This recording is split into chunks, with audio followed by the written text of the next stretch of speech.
Ну что ж, дорогие друзья, а сегодня мы хотим вас, как я уже сказал, познакомить с очень известным испанским производителем. Это компания Ferlux. И в нашем обзоре участвует печь под названием Lava.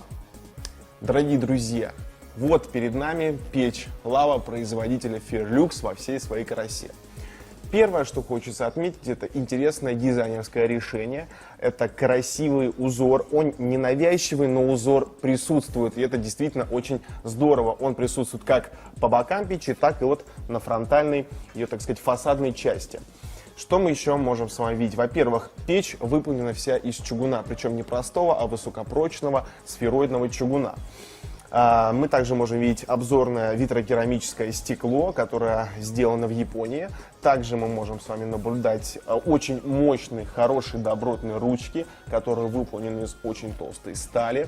Это значит, что эти ручки не отломаются со времени, и, соответственно, очень здорово это сделано. Также мы можем видеть, что дизайн печи все-таки с уклоном в винтаж сделан. Сейчас это достаточно модно, и многие люди этим интересуются. Стоит отметить, что чугун покрыт специальной жаростойкой французской краской, которая имеет очень интересную особенность. С каждой новой протопкой краска ни в коем случае не будет стареть, а наоборот, с повышением многократным температур она еще больше кристаллизируется, становится все более прочной. Соответственно, со временем с ней ничего не произойдет, а даже через несколько лет печь будет выглядеть как новая. На фронтальной части также, кроме всего прочего, мы можем увидеть вот такой специальный контроллер, который позволяет регулировать воздух на первичное горение. Он выполнен в такой круглой форме. Как раз таки вот это и есть те винтажные элементы, которые нам намекают под старину. Именно ранее, 60-70 лет тому назад, как раз таки все вот регуляторы, они были очень простенькие, но были вот такой вот формы. Кроме этого, мы можем видеть с вами рычаг, который позволяет нам осуществлять функцию принудительный сброс золы. Это очень полезная функция. Кроме того, мы можем сверху с вами видеть тоже регулятор, который позволяет нам активировать, включать функцию чистое стекло. И этот регулятор непростой, он имеет еще дополнительный такой функционал в виде вот зажима, то есть мы можем фиксировать его для большей герметизации, то есть эта топка действительно очень, печь очень является герметичной, и это очень важно, когда мы ее затопим. Это вы вместе с нами увидите. На задней стенке печи также у нас есть специальный рычажок, с помощью которого мы можем включать или выключать непосредственно подачу воздуха на вторичное так называемое горение.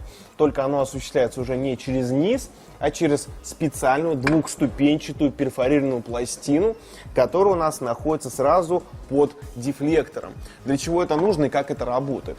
Воздух поступает у нас непосредственно с задней части печи, но стоит отметить, что задняя стенка печи, она внутри полая. И воздух, как раз таки, когда в нее внутрь попадает, он нагревается, и уже нагретым как раз таки из этой перфорированной пластины выходит.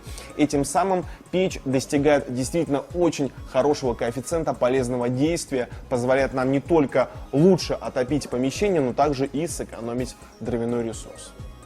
Также хочется отметить одно интересное функциональное решение в виде внешней шиберной задвижки, которая благодаря специальному пружинному механизму может устанавливаться в положении не только открыто или закрыто, но и на какие-то промежуточные показатели. То есть вы можете ее открыть на 20, 30, 40% и так далее. Мне кажется, в быту эта функция и наличие вот такого элемента очень пригодится. Печь оснащена полноценной варочной панелью, которая также имеет в своем арсенале съемный варочный блин. Вот так он выглядит. Его, во-первых, если что, можно поменять, а во-вторых, он выполняет функцию снятия, так сказать, теплового напряжения во время приготовления пищи на вот этой самой печи. Данная модель печи имеет возможность подключения дымохода как с задней части, так и с верхней, как вот непосредственно сейчас. Когда мы открываем дверцу топочной камеры, то мы понимаем, что, во-первых, она открывается на 180 градусов, и это является очень таким удобным и практичным решением, потому что, когда мы будем производить манипуляцию, закладку дров или розжига нашей печи, дверца не будет нам мешать. Также мы можем с вами наблюдать наличие каминного быка. Ну, штука действительно полезная.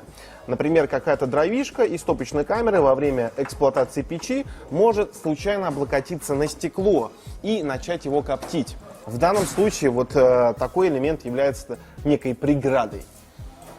На задней стенке мы можем наблюдать надпись Fairlux. Это в некотором смысле такой инициал, который подтверждает, что данная печь настоящая, а не подделка.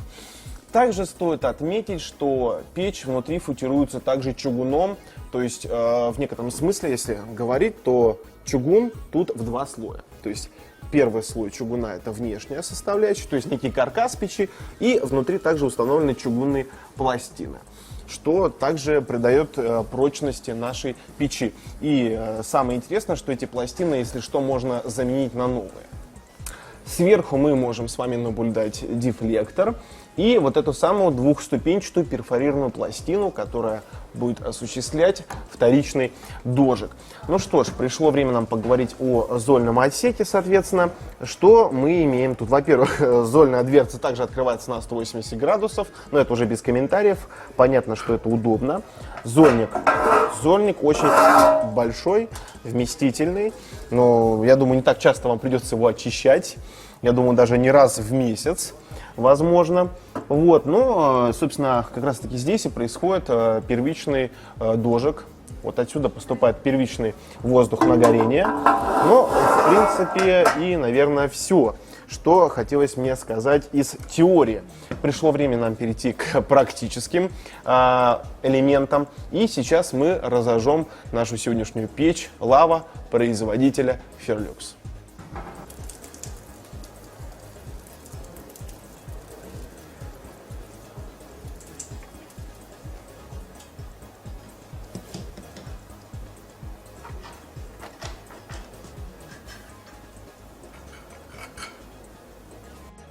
Сейчас мы немного потушим свет, чтобы действительно огонь был настоящим, чтобы огонь был естественным.